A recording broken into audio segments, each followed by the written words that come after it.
अस्सलाम वालेकुम जी। आज हम next topic फ्राडे law of electromagnetic induction discuss करेंगे।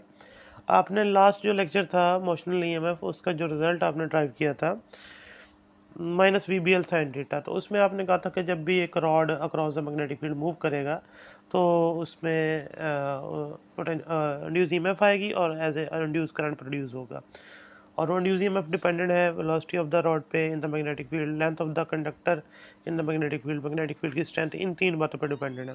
और फिर एक एंगल भी है, वेलोसिटी और मैग्नेटिक फील्ड का एंगल 90 डिग्री होना चाहिए।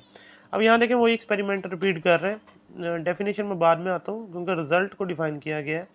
तो देखें ये पोजीशन 1 है रॉड की, जो लास्ट एक्सपेरिमेंट में मूव कर रहा था, तो पोजीशन 1 से वो पोजीशन 2 तक चला जाता है। पोजीशन 1 जो है उसकी हम उसका अपने रेफरेंस पॉइंट से उसकी पोजीशन मेजर करते हैं x1, वो डेल्टा एक्स ट्रैवल करता है और साथ में उसकी नई पोजीशन हो जाती है x2। तो चेंज इन पोजीशन अब देखना है तो x2 माइनस x1 करेंगे, डेल्टा x आ जाएगा। विद वेलोसिटी v वो रॉड मूव कर रहा है। विद वेलोसिटी v जब रॉड मूव कर रहा है तो डेफिनेटली लूप जो है ये रॉड के आगे मूव करने से लूप का एरिया बढ़ जाएगा। एरिया में कितना चेंज आ जाएगा, डेल्टा ए चेंज आ जाएगा। अब लेंथ जो है वो देखें एल, और विड्थ जो आ गई वो डेल्टा एक्स आ गई, जो एरिया चेंज हुआ है अगर हम मेजर करें तो। अब बात आगे चलाते हैं, हम वेलोसिटी को डिफाइन करते हैं। वेलोसिटी को जर्नली हम डिफाइन करते हैं जितना डिस्प्लेसमेंट है उतने टाइम में डिवाइड किया, जितना डिस्प्लेसमेंट टाइम में कवर किया डिवाइड करें, वेलोसिटी आ जाएगी। ये क्वेश्चन नंबर 1 कह दें। फिर आप पोजीशन की बात कर रहे हैं, अभी यहाँ पे भी मैंने लिखा जैसे डेल्टा एक्स जो है वो x2 माइनस x1 के बराबर है। ठीक है जी। तो अब ये कितने टाइम में कवर करेगा, डेल्टा एक्स जो डिस्टेंस है वो कितने टाइम में कवर करेगा, डेल्टा टी में। तो delta X over delta T velocity हो गई। अब कल वाली जो मोशनल ईएमएफ थी वो देखिए, मोशनल ईएमएफ जो थी वो is equal to minus V B L और साथ में साइन थीटा था। अब यहाँ थीटा देखें between velocity and magnetic field वही इनटू द पेज है, और जो वेलोसिटी है वो लेफ्ट से राइट की तरफ है, तो दोनों 90 डिग्री पे हैं। तो अब यहाँ 90 पुट कीजिए, V B L sine 90, sine 90 जो है वो 1 दे देगा, आंसर वी बी एल आ जाएगा। अब आगे चलिए, आप यहाँ पर वेलोसिटी की वैल्यू पुट कीजिए जो आपने क्वेश्चन नंबर 1 में लिखी है। तो आप लिखें यूजिंग इक्वेशन 1, तो ई बराबर आ जाएगा minus delta X over delta T into B और एल।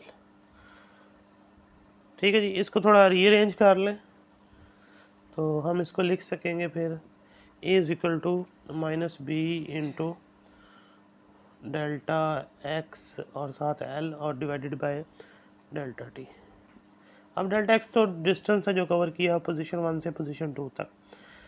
एल क्या चीज़ है, वो जो लेंथ है रॉड की इनसाइड मैग्नेटिक फील्ड, तो ये लूप का एरिया आता है। तो मेंशन कर दें कि जो डेल्टा ए है वो किसके बराबर है, डेल्टा एक्स इंटू एल के बराबर है। तो ये यहाँ पे जो है ना वो आप डेल्टा ए पुट कर दें, उसकी जगह एरिया आ जाएगा minus B delta A over delta T आ जाएगा। फिर एक बात और आप जानते हैं, सिंस यहाँ पर लिखिए कि जो बी और डेल्टा ए है, बी डेल्टा ए ये किसको शो करते हैं, चेंज इन फ्लक्स को शो करते हैं, चेंज इन मैग्नेटिक फ्लक्स को। फार्मूला उसका ये था, यहाँ पुट कर दें minus delta phi over delta T. ठीक है जी। तो ये रिज़ल्ट आ गया क्वेश्चन नंबर, इसको 2 कह दें। अगर n टर्न्स हो, यहाँ सिंगल टर्न है, एक ही लूप है सिंगल, तो इसलिए ये यहाँ पर नंबर ऑफ लूप्स का जिक्र नहीं है। लेकिन अगर n टर्न्स हों कॉइल की, लूप की, तो साथ में आप n मल्टीप्लाई कर दीजिए और ये रिज़ल्ट।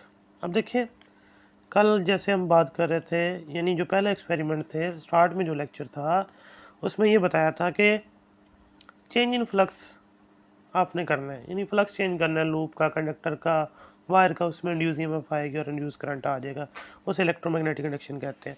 अब देखें जो हमने फ्राडे लॉ ऑफ इलेक्ट्रोमैग्नेटिक इंडक्शन पढ़ा, जो मोशनल ईएमएफ से हमने आगे बात चलाई, तो वो किसके बराबर आया, E is equal to N, तो कोई नंबर होगा, तो देखें वो किसके प्रोपोर्शनल है, rate of change of flux के। जितना ज़्यादा फ्लक्स चेंज होगा उतना ज़्यादा इंड्यूस ईएमएफ आएगा।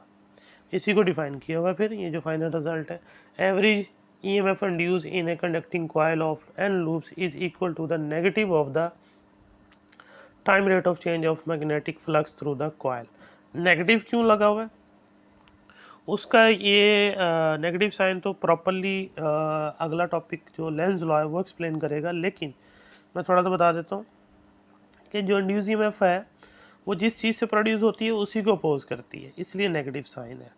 मींस वो चेंज इन फ्लक्स से प्रोड्यूस हो रही है तो वो चेंज इन फ्लक्स को ही अपोज करेगी, तो इस वजह से नेगेटिव साइन आता है। तो इंड्यूस ईएमएफ जो है वो जिस चेंज से प्रोड्यूस होती है उसी चेंज को अपोज करती है, डेट्स वाई जो है वो हमने यहाँ नेगेटिव साइन लगाया। फर्दर एक्सप्लेनेशन इसकी फैराडे लॉ के अंदर है, सॉरी लेंज लॉ के अंदर है, जिसमें आप नेगेटिव साइन को डिटेल के साथ एक्सप्लेन करते हैं।